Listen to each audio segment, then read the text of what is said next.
Assalamualaikum. Hari ni 13 bulan 3 2026 kawan-kawan. Breaker dia kat situ. Hari ni 23 Ramadan 1447 Hijrah.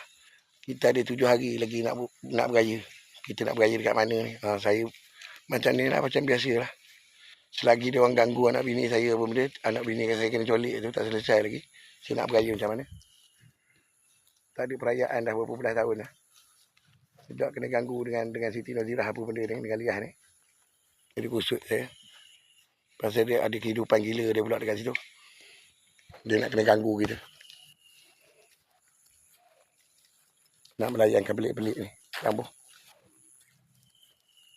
Kita akan ikut dalam takwak lah. Yang aneh ni apa benda ni. Tak boleh, aku tak boleh. Kalau dia salah tak boleh. Ada sendiri, ada engkau sendiri pun aku tak boleh ni. Serius ni, demi Allah kan. Kau jangan ganggu je.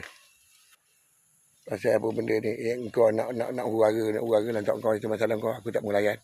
Pergi mampu dengan kau ni. Kau kena faham benda tu. Kan?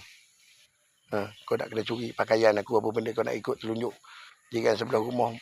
Mak bapak kau nak kena nanya dengan kau, nak kena nanya dengan kawan tu pula kenapa? Kau jangan pelik-pelik. Kan?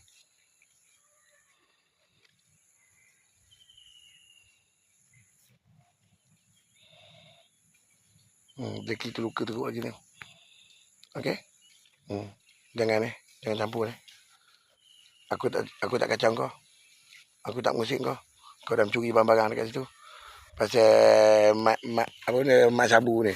Kau siapa mak sabu? Kau nak bincang-bincang tu. Ke mana anak bini aku? Kau culik, kau fitnah aku jadi macam mana? Pasal Umi tu siapa mak sabu?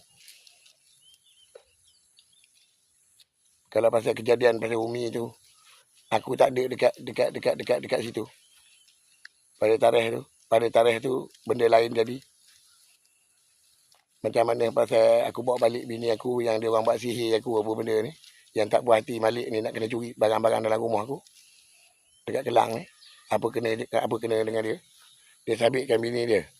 Itu masalah dia. Jangan sabitkan aku. Malik tu dengan ni ada problem.